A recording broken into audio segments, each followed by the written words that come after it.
nedir değerli arkadaşlar? Gecesini gündüze katarak evlatları için burada nöbet tutan, evlatları için yanı tutuşan, gözyaşı döken bu annelerimizin bu onurlu duruşu hepimizin takdiri kazanmıştır. Rabbim bugünün bu ayın hürmetine bu annelerimizin, bu babalarımızın, kardeşlerimizin bir an önce evlatlarına kavuşmayı nasip etsin. Amin.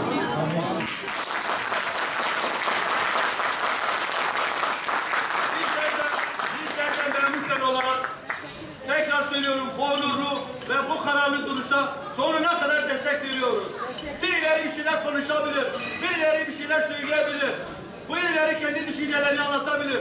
Ama gerçek olan odur ki buradaki annelerimizin onurlu duruşudur.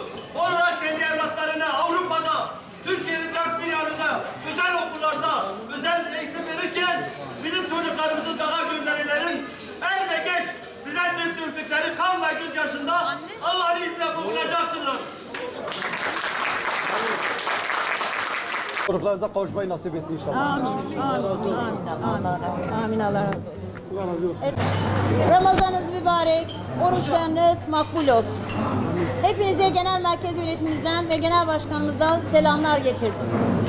Bu mübarek Ramazan gecesinde, nice mübarek gecelerde, bayramlarda çocuklarınızdan ayrı düşürülmüş olarak buruk ve hüzünlü geçirmek zorunda kalıyorsunuz. Yıllardır böyle devam ediyor. Size bunu reva görenler sizin için mücadele ediyoruz yalanını söylüyorlar. Bu yalan ve aldatmacayla çocuklarınızı, gençlerinizi ölüme gönderiyorlar. Yine bu yalan ve aldatmacayla çocuklarınızı dağlarda ölüme terk ediyorlar. Teröre alet ediyorlar.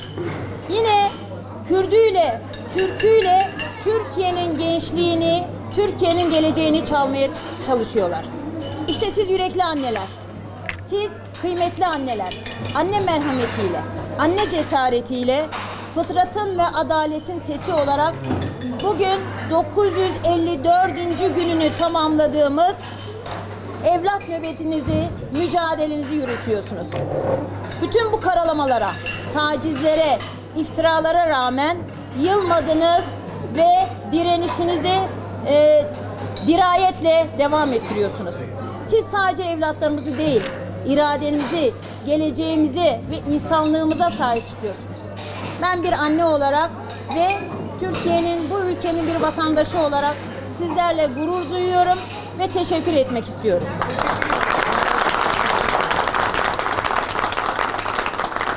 Sizler çok büyük bir iş yapıyorsunuz.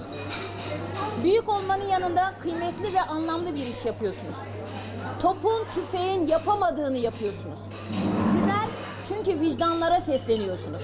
Sizlerin direnişiniz vicdanlara da yankı buluyor. Terörün temsilcileri sizden bu yüzden çok korkuyorlar ve ödleri patlıyor. Çünkü biliyorlar ki mahşeri vicdanın önünde hiçbir güç duramaz. Terör örgütleri artık çocuklarımızı alıkoymaktan, kandırmaktan korkuyorlar.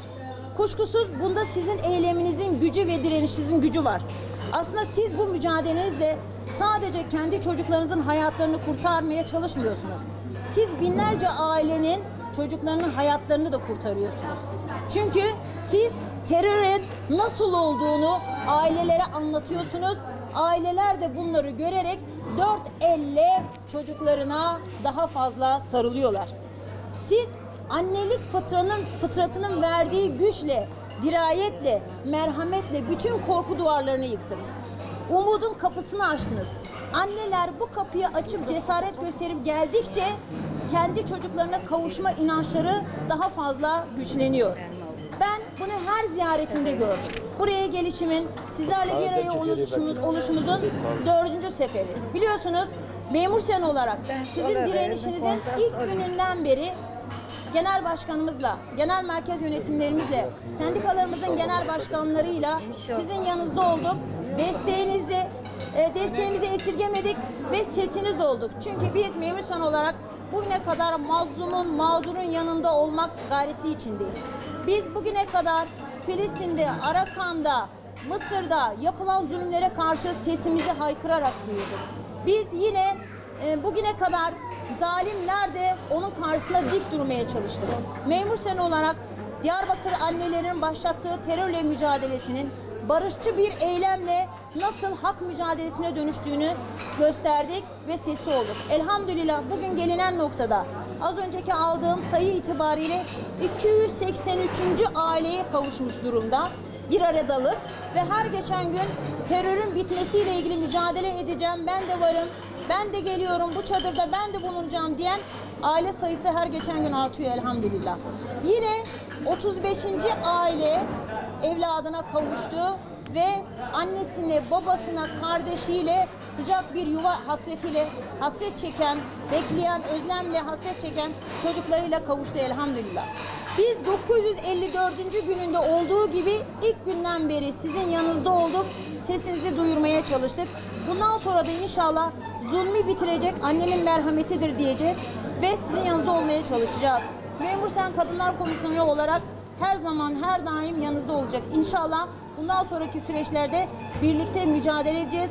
Kol kola, birlik, beraberlik içinde bu terörün bitmesi için biz de vesile olacak. Yine Türkiye'nin bütün teşkilatımız her ilden, diğer illerdeki nöbet tutan annelerin yanında yer almaya çalıştı. Basın açıklamaları yaptı. Bizzat sizleri ziyarete geldi. Türkiye geneli sizin sesiniz bizim sesimizdir dedik. Sizin çığlığınız, sizin özleminiz, sizin acınız hepsi bizimdir dedik. Paylaşmak için biz hep varız, hep buradayız. Allah razı olsun. Allah hepinizin inşallah müjdeli haberlerle bayramınızı bayram etsin. Bu mübarek Ramazan ayında tekraren dua ediyorum. İnşallah bütün aileler evlatlarına kavuşacak ve biz hep birlikte burada bayram yemeği kutlayacağız inşallah. Sağ olun. Ramazan'ın 100.